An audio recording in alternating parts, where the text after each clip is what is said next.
Najprej bi želel komentirati današnje dogajanje v Državnem zboru.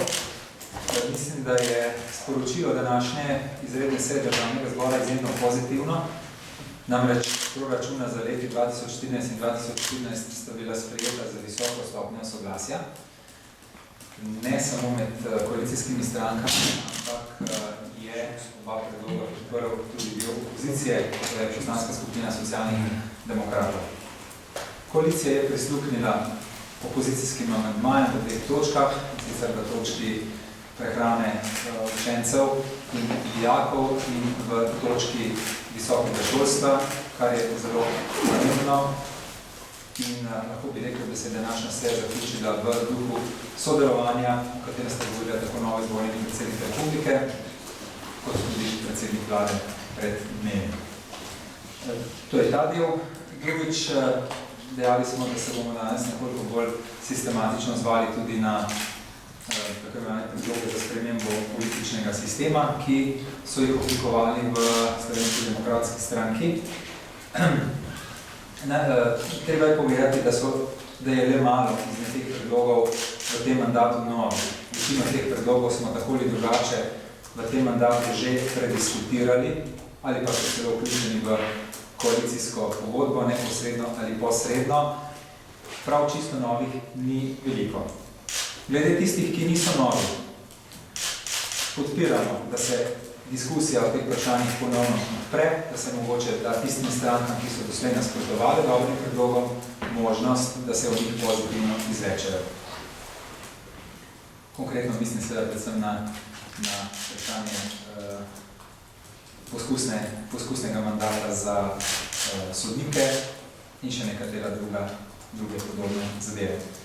Kar se tiče novih predlogov, Državljanska lista ne samo podpira, ampak je prva predlagala, da se spremeni zakonodaja, ki bi omogočila odpoklic župana.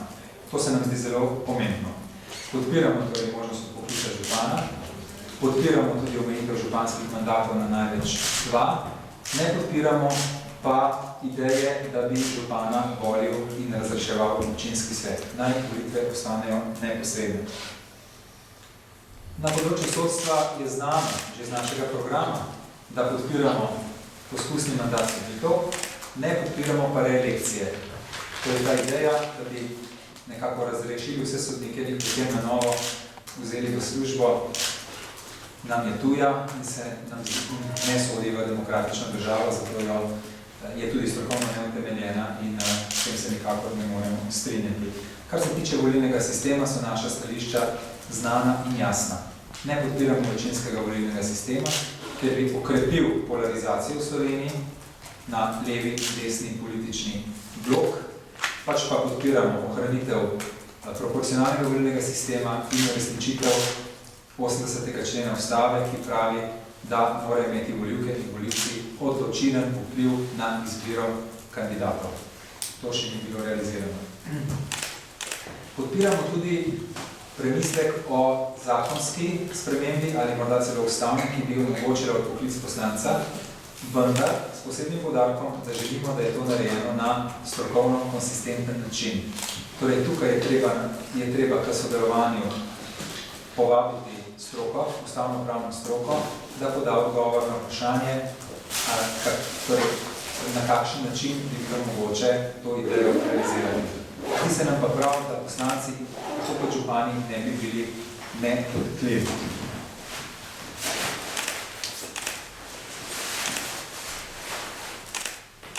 Glede ostalih stvari, kot rečeno, večinoma so bile v tem mandatu že prediskutirane, ne nasprotujemo, da se ta diskusija odpre na novo in se mogoče da priložnost kakšne od strank, ki je doslej nasprotovala, da poda svoje soglasje. Pri Državnem svetu je sedaj procesni problem. V tem mandatu Državnega sveta ni več mogoče ukiniti, oziroma tega ustavnega člena ni več mogoče odpirati, tako da mislim, da je v tem času ta predlog v bistvu brezpredmeten in bo postal relevanten spet z naslednjim mandatom Državnega zbora. Rekel bi pa še to, da z vsemi temi vsebinskimi predlogi, pri katerih veliko večino Državljanska lista podpira, nikakor ni povezano vprašanje širitve koalicije ali predčasnih volitev. To sta dve popolnoma ločeni vprašanji in od teh vsebinskih predlogih se morajo stranke izrekati načelno, glede na svoj program. Torej vsaka se mora odločati o tem samostojno in načelno, nevezano na predčasne volitve ali razširitev koalicije. Ukolikor ta ideja o predčasnih volitvah oziroma razširitvi koalicije ni neposredno povezana z vsebinskimi predlogi, potem je to korektno. In pričakujemo, da bo predsednik vlade in predsednik Slovenske demokratske stranke na srečanju predsednikov strank to pojasnil. To bi bilo uvodoma vse, domnevam pa, da imate tudi kakšno vprašanje.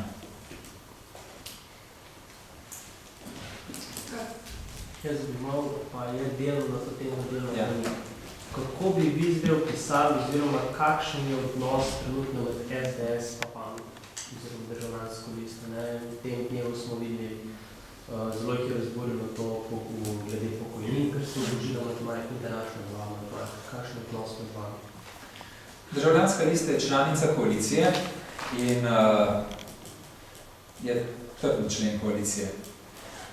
Mi vemo, da smo z vstopom v koalicijo in vlado prevzeli veliko odgovornost, v današnjih časih to ni enostavno in zagotovo državljanska lista ne bo rušiteljica te koalicije.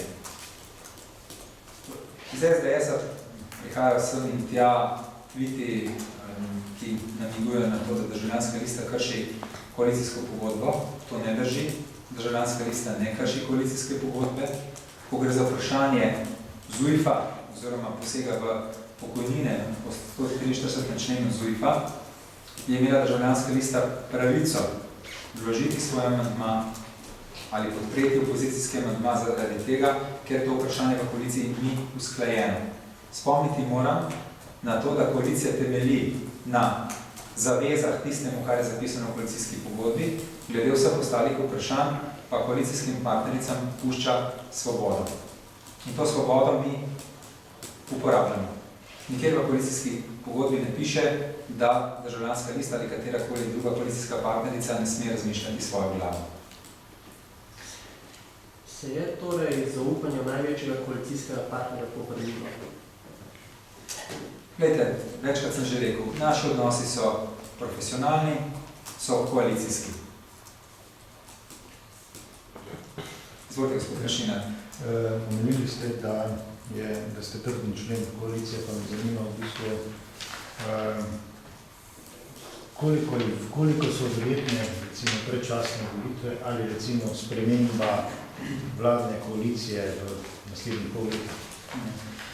Mi se s temi špekulacijami ne ukvarjamo. Mi v koaliciji delamo, trdo delamo, smo včasih deležni kritike in negodovanja strani največje koalicijske partnerice, ker pogosto pač razmišljamo drugače, ampak to svobodo nam koalicijska pogodba daje. In mi bomo ostali glede tega načelni, zvesti svojemu programu in svobodomiselni. Vendar znotraj koalicije. Dokler nas v koaliciji, oziroma če in dokler nas v koaliciji seveda želijo. Zato ne razmišljamo in ne špekuliramo niti o predčasnih volitvah, niti o kakšnih drugih scenarijih. Če se bodo pojavili predlogi, konstruktivne nezaupnice ali kakršenkoli drugi predlog, ki bi ga podala katerakoli politična stranka v skladu z predvidenimi ustavnimi mehanizmi, se bomo o tem v državljanski listi opredelili. Do takrat pa mislimo, da ni nobene potrebe, da bi špekulirali. Še nekaj me zanima, ali boste podprli interpelacijo proti ministru Gorenaku? Do tam je še, do odločene interpelacije še kar dosti časa, mi se bomo z ministrom pogovorili, predvsem bomo tudi počakali, kaj bodo do takrat rekle nadzorne inštitucije in na podlagi vsega tega se bomo odločali. Rekli ste, če ta ideja za predčasne volitve pa širitev pa tako naprej ni povezana s konkretnimi predlogi, potem je to korektno. Včeraj ste bili bolj ostri, včeraj ste v tem videli izsiljevanje. Kaj se je zgodilo od takrat? In konec koncev, se vam vendarle ne zdi tista formulacija bila silno čudna. Ko bomo to vse sprejeli, bomo pa šli maja, junija, ker je čisto jasno, da ne boste nič od tega pravzaprav sprejeli. Ravno na tej podlagi sem včeraj nekoliko pokritiziral ta predlog in videl v njem nekaj političnega trgovanja, ki se mi zdi nesprejemljivo. Pričakujem, da bo predsednik SDS dal pojasnila na prvem sestanku predsednikov strank, njegove izjave po teh naših kritikah so šle v to smer, torej da so to nepovezane stvari in to zagotovilo bi tudi mi radi slišali. Torej, kot državljanska lista se bomo o teh predlogih odločali načelno, vsebinsko, nevezano v nobeni povezavi s predčasnimi volitvami ali širitvijo koalicije. Vam je pa predsednik vlade na koalicijskem sestanku dal jasno vedeti, boste koalicija, boste podpirali, ne bo samo on žrtev tega, kar se dogaja, boste solidarni ali pa pojdimo na predčasne volitve. Ne? Zdaj, kot rečeno, mi se koalicijske pogodbe držimo, nismo vedno, oziroma kar pogosto imamo drugačno mnenje od SDS, to je javnosti povsem razvidno, vendar v tem ni nobenega problema. To je vključeno v koalicijski aranžma od prvega dne naprej. In to je bil naš pogoj, da vstopimo v to koalicijo. In bomo tako ravnali tudi naprej. Poglejte, mi smo sredinska stranka, ne, mi smo desna stranka, smo sredinska stranka in predvsem smo tudi stranka, ki išče možnost povezovanja in sodelovanja tudi z opozicijo. Tudi danes, pri današnjem glasovanju smo odigrali po mojem mnenju pomembno vlogo, da je na koncu prišlo do rezultata, ki je win-win, v katerem smo zmagovalci vsi, oziroma zmagovalec je državni zbor, zmagovalec je visoko šolstvo, zmagovalec so šole in otroci, ker bodo dobili denar za prehrano. Skratka, zmagovalci smo vsi in tudi javnost je dobila pozitivno sporočilo. Če je stavljeno iz STA, govorite o trgovanju, ne? Glede na to, da je bilo včeraj očitno odgovor na koaliciji drugačen glede glasovanja o dopolnilnih pozicijskih, ni na nek način tudi napoved podpore dopolnilom zamenjavo za podporo v proračunu nekaj vrste trgovanja. To pa ne.